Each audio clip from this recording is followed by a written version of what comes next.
Sir okay open చేయండి sir.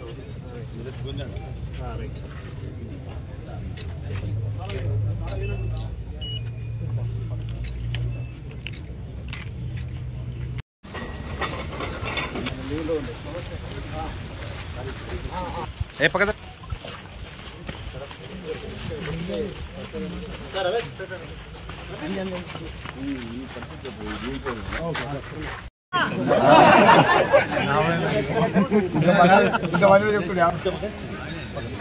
కొంచెం తప్పి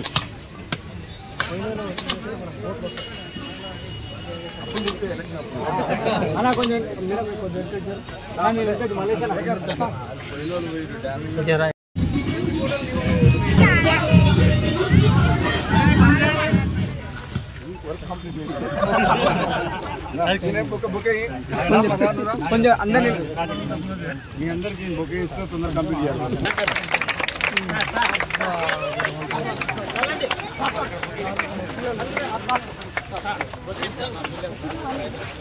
అశోక్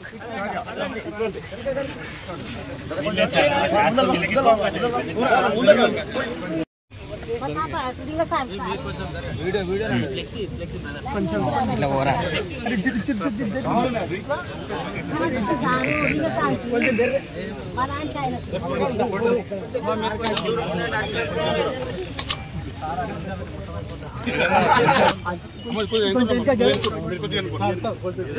అవసరం లేదనుకుంటా. నాకు వెనకకి ఏం చూస్తుంది అమ్మ. నువ్వు వీడియో పట్టుకో. అందరు పట్టుకోండి, అందరు పట్టుకోండి. అమృత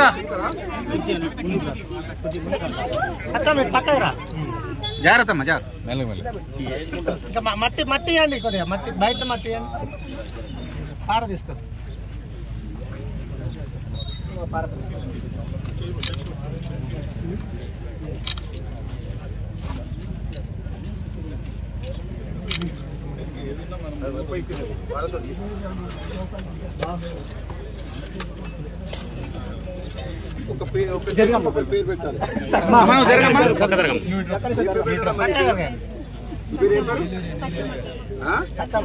సత్యమనా?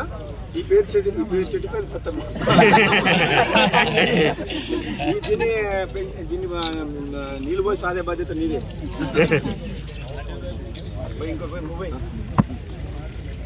నేను 2018 నుంచి చెప్తున్నా మీకు, చండూరులో ఎన్నికల సందర్భంగా కూడా హామీ ఇచ్చిన. అప్పుడు అసెంబ్లీ ఎన్నికల్లో గెలిచిన తర్వాత కూడా ప్రభుత్వం లేకపోవడం వల్ల చండూరు పట్టణాన్ని అనుకున్న స్థాయిలో నేను డెవలప్ చేయలేకపోయినా.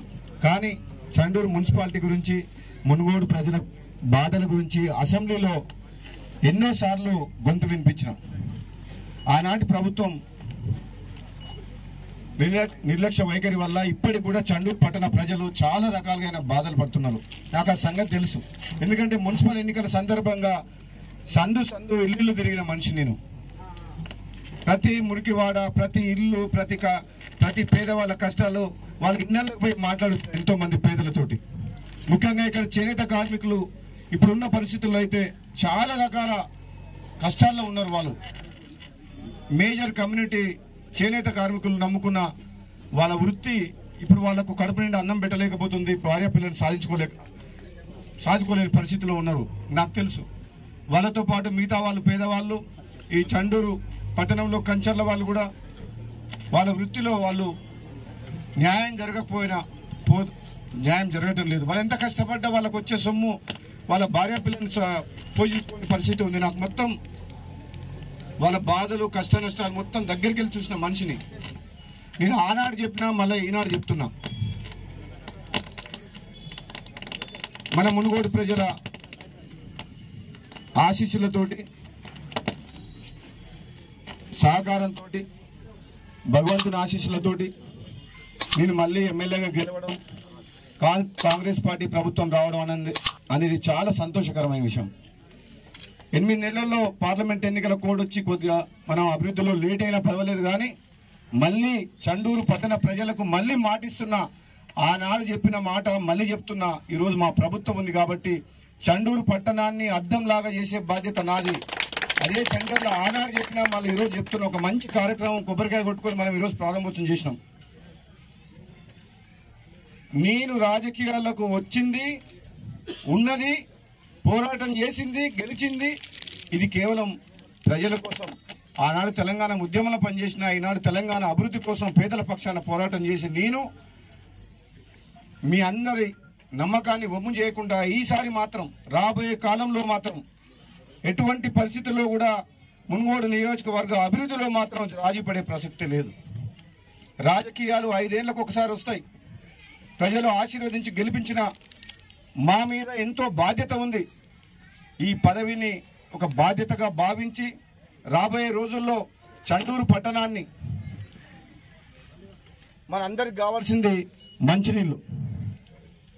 ఒక పూట అన్నం తినకుండా ఉండగలుగుతాం, కానీ మంచినీళ్ళు లేకపోతే, ఎందుకంటే 90% హెల్త్ ఇష్యూస్ మనకు అనారోగ్య సమస్యలు వచ్చేది మంచినీళ్ళతోటి, కలుషితమైన వాటర్ ఉండడం వల్ల. నెంబర్ 1 ప్రయారిటీ మంచినీళ్ళు. నెంబర్ 2 మురికి వాడలు, డ్రైనేజ్ సిస్టమ్. ఎక్కడ నీళ్లు ఉండొద్దు. దోమలు, ఈగలు, మలేరియా, డెంగ్యూ, చికెన్ గున్యా ఇవన్నీ వస్తున్నాయి వర్షాకాలం. కాబట్టి ఇక్కడ కాంట్రాక్టర్ కూడా ఉన్నాడు, ప్రభాకర్ రెడ్డి కూడా ఉన్నాడు. ప్రతిసారి నాతో టచ్లో ఉన్నాడు. 8 నెలల నుంచి మాట్లాడుతున్నా.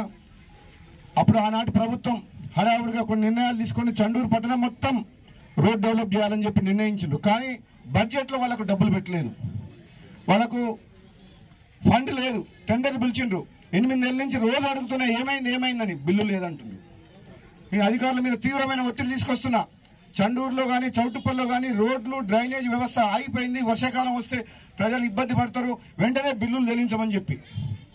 రాష్ట్ర ప్రభుత్వ ఖజానా ఖాళీ అయి అప్పులపాలై ఉన్నది రాష్ట్రం. జీతాలు ఇవ్వలేని పరిస్థితిలో ఉన్న రాష్ట్రంలో మళ్ళీ అప్పు తీసుకొచ్చి ఒక 1000 కోట్ల రూపాయలు నా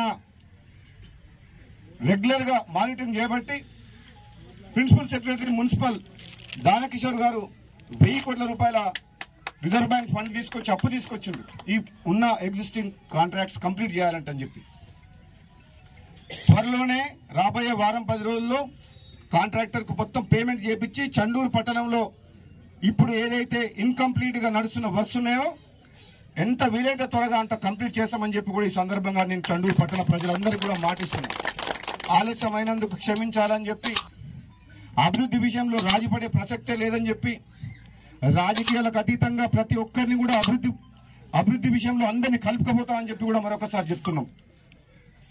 అంత ముందుకు జరిగిన అవకతవకలు ఏదైతే ఉందో వాటిని కూడా సరిదిద్దాల్సిన బాధ్యత నా మీద ఉన్నది.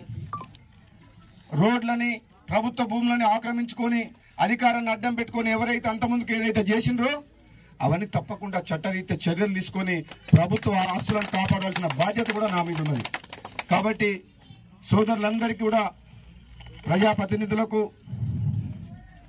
రాబోయే రోజుల్లో సేవే లక్ష్యంగా, అభివృద్ధి లక్ష్యంగా మనందరం కూడా కలిసికట్టుగా ముందుకు పోదామని చెప్పి తెలియజేస్తూ, ఈనాడు ఈ కార్యక్రమం ఓవరేజ్ ట్యాంక్స్ ఏదైతే నిర్మాణం 10 కోట్ల రూపాయలు 2 ఓహెచ్ఎస్ఆర్ ట్యాంక్స్ కడుతుండ్రో, అమృత్లో భాగంగా దాదాపు 5 లక్షల లీటర్లు ఒక ట్యాంకు, ఇంకో 5 లక్షలు, 2 అంటే దాదాపు 10 లక్షల లీటర్లు. అంతకుముందుకు ఎంత కెపాసిటీ ఉంది? ఆల్రెడీ 11 lakhs ఉందా? అదే పాత 40, 50, 60, 70 అన్ని కలిపి ఎంత 11 లక్షల లీటర్లు. సో ఇప్పుడు 11 లక్షలకు అదనంగా మనకి ఇప్పుడు 10 లక్షల లీటర్లు వస్తున్నాయి. సో అంతకుముందుకున్న 11 లక్షల లీటర్లు కూడా ఏదైతే పనికొచ్చే ట్యాంకులు ఉన్నాయో అధికారులందరూ కూడా నేను చెప్తున్నా, శిథిలావస్థలో ఉన్నాయి, పనికిరావు, కూలిపోయే దశలో ఉన్నాయని తీసేయండి. ఏదైతే పనికొస్తాయన్నట్టు ఉంచండి. దీనికి ఎందుకంటే mission Bhagiratha water, bore water separate గా ఎక్కించి ప్రతి ఇంటికి కూడా అవసరమైన నీళ్లు, ఇప్పుడు చాలా నీళ్లు వస్తున్నాయి. మిషన్ భగీరథ సరిపోతున్నాయి, ఇండ్లలో సరిపోతలేవు. కాబట్టి సఫిషియెంట్ గా 24 hours బోర్ వాటర్ రావాలి. ప్రతి ఇంట్లో కూడా ఎప్పుడు నల్ల ఇప్పినా బోర్ వాటర్ రావాలి. మిషన్ భగీరథ వాటర్ రోజుకు 2 గంటలు వచ్చినా గంట వచ్చినా సరిపోతాయి, మనం అవసరం ఉన్నంత పట్టుకుంటాం. కానీ బోర్ వాటర్ మాత్రం ట్యాంకులకు ఎక్కించి మొత్తం ప్రతి ఇంటికి పైప్ లైన్ ద్వారా ఇంటికి చేయాలి.